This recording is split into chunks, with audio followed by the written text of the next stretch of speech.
Hello everyone, फिर से आपका स्वागत है नोबल माइंड्स एकेडमी के एक नए वीडियो में। आज मैं आपके लिए एक बहुत ही इम्पोर्टेंट टॉपिक लेकर आया हूँ, जिसमें जो बिगनर्स हैं, जो नए स्टूडेंट्स हैं, उनको कुछ सेंटेंस ऐसे मिलते हैं देखने को जिनके वो मतलब नहीं समझ पाते, वो उनको अच्छे से ट्रांसलेट नहीं कर पाते, वो सेंटेंस थोड़े कॉम्प्लेक्स होते हैं, उनको समझ नहीं आते हैं।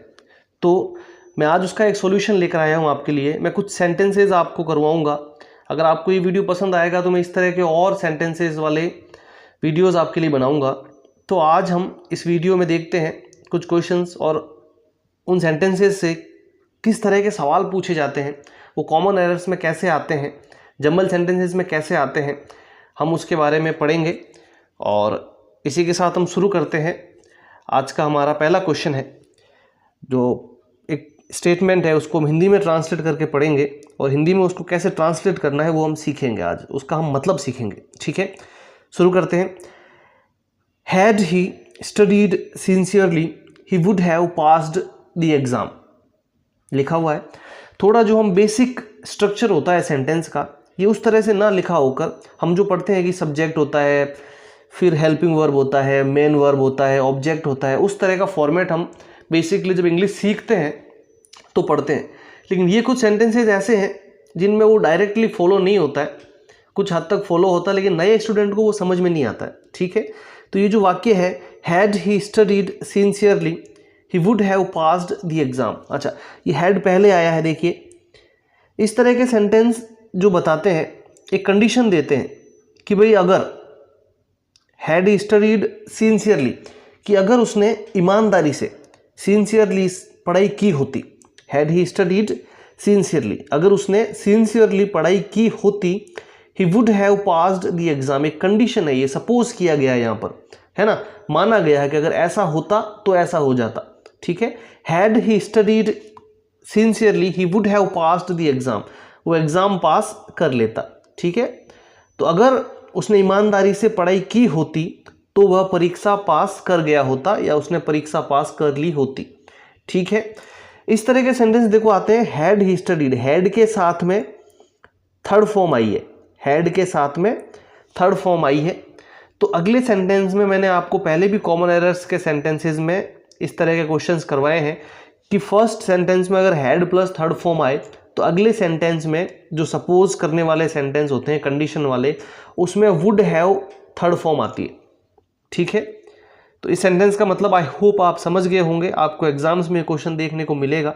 इसका मतलब ये होता है कि अगर उसने ईमानदारी से पढ़ाई की होती तो वो परीक्षा पास कर लेता, वो परीक्षा पास कर गया होता। ठीक है, नेक्स्ट क्वेश्चन देखते हैं। No sooner had she entered the room then the phone rang. इस तरह के क्वेश्चंस भी हमने देखे हैं। इस तरह के सेंटेंस आपको कॉमन एरर्स में देखने को मिलते हैं कि यहाँ पर देन लिखा हुआ है, तो एरर वाले सेंटेंस में क्या लिखा हुआ आ जाएगा, व्हेन लिखा हुआ आएगा। ठीक है, या फिर क्या आएगा, THEN। इनमें से कुछ एक आएगा और आपको एरर पूछ लिया जाएगा, और यहाँ एरर होगा क्योंकि नो सूनर के बाद में हमेशा ये वाला देन आता है, THAN आता है उसके बाद हमेशा। ठीक है, ये कंडीशन होती है सेंटेंस की। अब इसका मतलब किस तरह का होता है, देखिए कि no sooner had she entered the room then the phone rang. इसका मतलब होता है कि भाई जैसे ही वो कमरे में आई फोन बज गया, मतलब उसी टाइम फोन बज गया। ठीक है, नो सूनर जब भी आए तो उसका मतलब होता है कि जैसे ही, उसी मोमेंट पर, जैसे ही वो कमरे में एंटर हुई, शी एंटर्ड, जैसे ही उसने कमरे में एंटर किया, द फोन रैंग, फोन की घंटी बज गई, फोन बज गया। तो जैसे ही वे कमरे में आई वैसे ही फोन बज गया, उसी टाइम। तो इस तरह के सेंटेंस का मतलब ये होता है। कॉमन एरर्स में ये अक्सर पूछा जाता है, हर एग्जाम में पूछा जाता है, और उसके बाद में हमेशा देन आता है, ग्रामेटिकली ये करेक्ट होता है। ठीक है, नेक्स्ट क्वेश्चन देखो। It was not until he apologised that she forgave him. It was not until, it was not until, एक टाइम की बात हुई। देखो, अंटिल कब आता है, जब टाइम की बात होती है, उस टाइम तक, उस समय तक। अपोलोजाइज यानी माफ़ी मांगना, फॉरगिव की सेकंड फॉर्म में फॉरगिव यानी माफ़ करना। ठीक है, तो क्या होगा, it was not until he apologised that she forgive him. ठीक है, इसका मतलब होता है कि भाई जब तक एक पर्टिकुलर समय तक, जब तक उसने माफ़ी नहीं मांगी ना तब तक उसने माफ़ नहीं किया। ठीक है भाई, माफ़ी मांगी उसके बाद कर दिया। लिखने का तरीका ऐसा है कि जब तक उसने माफ़ी नहीं मांगी तब तक उसने माफ़ नहीं किया। तो it was not until he apologised that she forgave him. ठीक है, यहाँ पे फॉरगेव, ये जो कंडीशन वाले सेंटेंस है इसमें यहाँ पर सेकंड फॉर्म पास्ट में कैरी होते हैं। ठीक है, तो इसका मतलब ये होगा कि भाई जब तक, एक समय की बात है, जब तक उसने माफ़ी नहीं मांगी तब तक उसे माफ़ नहीं किया गया। ठीक है, आई होप आपको समझ में आ गया होगा। मैं अच्छे से टाइम लेकर आपको समझा रहा हूँ, फिर भी अगर कोई डाउट हो तो आप मुझसे पूछ सकते हैं।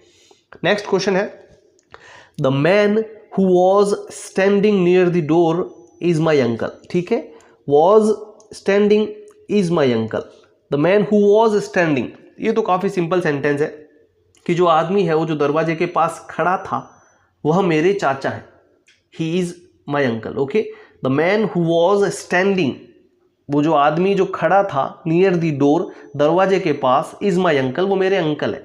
ठीक है, ज़्यादा मुश्किल सवाल नहीं है, फिर भी मैंने डाल दिया है। नेक्स्ट क्वेश्चन देखिए, scarcely had they left the house when it started raining. Scarcely had they left the house when it started raining. ठीक है, स्कैर्सली का मतलब एक नेगेटिव वर्ड है, इसका मतलब होता है कि भाई उस मोमेंट तक। ठीक है, लेकिन इस सेंटेंस में इसमें जो कॉमन एरर्स के क्वेश्चन पूछे जाते हैं उसमें स्कैर्सली के बाद में कहीं ना कहीं नॉट आ जाएगा लिखा हुआ, तो वो ग्रामेटिकली एरर है। यहाँ व्हेन है ना, इसकी जगह कुछ और वर्ड आ जाएगा। जैसे नो सूनर के बाद देन आया था, वैसे स्कैर्सली के बाद हमेशा व्हेन आएगा कि भाई जैसे ही वो घर से निकले बारिश शुरू हो गई। ठीक है, जैसे नो सूनर नेगेटिव वर्ड था, वैसे स्कैर्सली भी क्या है, नेगेटिव वर्ड है।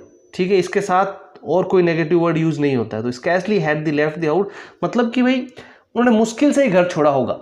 एग्जैक्ट मतलब क्या हुआ इसका कि भाई जैसे ही वो घर से निकले तो बारिश शुरू होगी, मतलब घर से निकले ही होंगे 10-15 मीटर, मतलब ना के बराबर निकले हो। ठीक है, तो मतलब ना ही निकले होंगे, तो इसलिए इसको नेगेटिव में बोला गया है कि भाई जैसे ही वो घर से निकले, मतलब मुश्किल से ही घर से निकले होंगे और बारिश शुरू हो गई। समझ गए कि भाई मुश्किल से ही निकले होंगे, थोड़े बहुत निकले होंगे और बारिश शुरू हो गई। ठीक है, तो scarcely had the left the house when it started raining, जैसे ही वो घर से निकले बारिश शुरू हो गई। ठीक है, या फिर इसको ऐसे बोल सकते हैं कि वो घर से निकले ही नहीं थे, थोड़ा बहुत ही निकले थे और बारिश शुरू हो गई। ठीक है, चलिए नेक्स्ट क्वेश्चन देखिए, if I were in your place I would not take that risk. If I were in your place I would not take that risk. फिर ये एक कंडीशन है, यहाँ सपोज किया गया है, माना गया है कि भाई अगर मैं तुम्हारी जगह होता तो मैं ये रिस्क नहीं लेता। ठीक है, आई के साथ में देखिए वर आया है। यूजुअली हम आई के साथ में पास्ट कंटिन्यूज में या फिर कहीं पर भी हम आई के साथ में वॉज यूज करते हैं। आई वॉज गोइंग देयर, ठीक है, I was playing, I was use करते हैं। लेकिन ये जो कंडीशन वाले सेंटेंस है जिसमें सपोज करते हैं, इफ़ कंडीशन होती है यहाँ पर कि भाई अगर मैं ऐसा होता, अगर मैं तुम्हारी जगह होता, या अगर मैं पक्षी होता, इस तरह का अगर कोई सेंटेंस कंडीशन में सपोज किया गया है तो अगले सेंटेंस में वुड आता है, यहाँ वर आता है। ठीक है, तो if I were in your place I would not take that risk. ठीक है, कि अगर मैं तुम्हारी जगह होता, सपोज किया गया, माना गया है, तो मैं वो जोखिम, मैं वो रिस्क नहीं लेता। ठीक है, बस यहाँ ग्रामेटिकल एरर जो अपने कॉमन एरर्स में पूछे जाते हैं वो ये हमेशा ध्यान रखना कि आई के साथ में या तो वॉज आ जाएगा तो ग्रामेटिकल एरर होगा, यहाँ वुड की जगह विल आ जाएगा तो वो ग्रामेटिकल एरर होगा। इस तरह की बातों का हमें ध्यान रखना है। ठीक है, नेक्स्ट क्वेश्चन देखिए, unless you work hard you want succeed. Unless you work hard you want succeed. देखो ये भी एक नेगेटिव सेंटेंस है, तो इसका जो ये सेंटेंस है यहाँ पर कोई नेगेटिव वर्ड यूज नहीं होगा। ठीक है, अनलेस का मतलब भी होता है जब तक, अनटिल का मतलब भी होता है जब तक। लेकिन अनलेस और अनटिल में फ़र्क इतना है कि अनटिल जब आएगा जब किसी टाइम की बात कर रहे हैं हम पर्टिकुलर। ठीक है, यहाँ पे टाइम की बात नहीं है, यहाँ मेहनत की बात है कि भाई जब तक तुम मेहनत नहीं करोगे, अनलेस यू वर्क हार्ड, जब तक तुम मेहनत नहीं करोगे, अनलेस में ही नहीं आ गया है, जब तक तुम मेहनत नहीं करोगे, यू वॉन्ट सक्सीड, तुम सफल नहीं हो सकते। सक्सीड सक्सेस की वर्ब है। ठीक है, सक्सीड वर्ब है, तो जब तक तुम हार्डवर्क नहीं करोगे, मेहनत नहीं करोगे, तुम सक्सेस नहीं होगे, तुम सफल नहीं होगे। तो लिखा हुआ देखिए, जब तक तुम कड़ी मेहनत नहीं करोगे तुम सफल नहीं हो सकते। ठीक है, तुम सफल नहीं होगे। क्लियर है बात? देखिए अभी हो सकता है अगर आप फर्स्ट टाइम पढ़ रहे हैं तो ये सेंटेंस आपको थोड़े मुश्किल लग सकते हैं, लेकिन आपको कंटिन्यू करना पड़ेगा। इस तरह के सेंटेंस बार बार आपके सामने आएंगे और कुछ टाइम के बाद में सीखने की प्रोसेस यही होती है कि आप मेहनत करना मत छोड़िए। आप जब उसके साथ में बने रहेंगे, इंग्लिश के साथ में थोड़ा टाइम स्पेंड करेंगे ना, तो आप अपने आप इंग्लिश सीख जाएंगे। एक दिन में कुछ भी सीखना पॉसिबल नहीं है, और वो भी स्पेशली एक लैंग्वेज जो इतनी बड़ी लैंग्वेज है, और इसको सीखना इतना मुश्किल नहीं है, बस टाइम देने की बात होती है। ठीक है, नेक्स्ट क्वेश्चन देखते हैं। He speaks as if he knew everything, है ना? अच्छा सेंटेंस है, सिंपल सेंटेंस है। ही स्पीक्स एज इफ, ये भी कंडीशन वाला सेंटेंस है, इसलिए हमने यहाँ पर ये न्यू सेकंड फॉर्म यूज किए कि he speaks as if he knew everything, कि भाई वो ऐसे बोलता है जैसे उसको सब कुछ पता हो। ठीक है, हमने यहाँ ये सेकंड फॉर्म क्यों यूज किए? क्योंकि ये सेंटेंस सपोज किया गया, एक्चुअली में जो बोल रहा है ना, जो ये स्टेटमेंट बोल रहा है, उसको ऐसा लगता है कि उसको कुछ नहीं पता, है ना, सामने वाले को कुछ नहीं पता, फिर भी वो बोले जा रहा है ना, कि भाई वो बोल तो ऐसे रहा जैसे उसको सब कुछ पता है, लेकिन वास्तव में कुछ उसको पता नहीं है। ठीक है, इसलिए हमने यहाँ पर ये न्यू यूज किया है, और ये ऐसी कंडीशन वाला सेंटेंस होता है। ठीक है, तो मतलब इसका यही है कि वो ऐसे बोलता है जैसे उसे सब कुछ पता हो, लेकिन वास्तव में उसको पता नहीं होता है। ठीक है, नेक्स्ट क्वेश्चन देखिए। The more you practice the better you become, the more you practice the better you become. ठीक है, यहां देखिए मोर आया है और यहां बेटर आया है।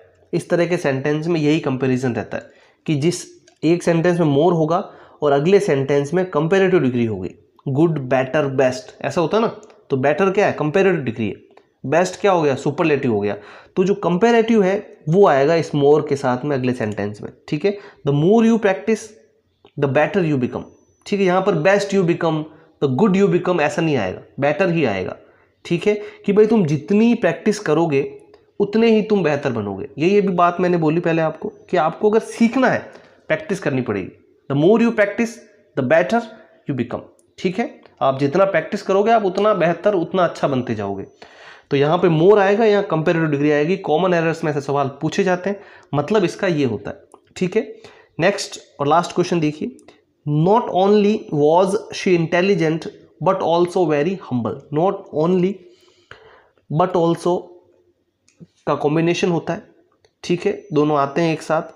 Not only was she intelligent, इसको हम डिटेल में जब इसका टॉपिक पढ़ेंगे तब और इसके बारे में डिटेल से चर्चा करेंगे हम, लेकिन अभी इसका मतलब है कि भाई not only was she intelligent but also very humble, कि भाई वो सिर्फ इंटेलिजेंट ही नहीं थी, वो हम्बल भी बहुत थी। वह ना केवल बुद्धिमान थी बल्कि वो बहुत विनम्र भी थी। ठीक है, कि भाई वो केवल इंटेलिजेंट नहीं, वो हम्बल भी बहुत ज़्यादा थी। ठीक है, तो इस सेंटेंस का ये मतलब हुआ। अभी ये सेंटेंस हो सकता है थोड़े से आपको टफ लगे, लेकिन आप मेरे साथ बने रहिए। मैं आपको इतनी आसानी से पढ़ाऊंगा कि आपको हर सेंटेंस बहुत आसानी से याद हो जाएगा। ठीक है, thank you so much for watching the video. आप इस चैनल के साथ जुड़े रहिए, और भी लोगों को जोड़िए ताकि मैं और अच्छा कंटेंट आपको पढ़ा सकूं। Thank you so much. Noble Minds Academy के चैनल को सब्सक्राइब कर लीजिए। इंस्टाग्राम, फेसबुक पर भी इसका अकाउंट है, वहाँ जाकर भी आप इसको चेक कर लीजिए, फॉलो कर लीजिए। Thank you so much.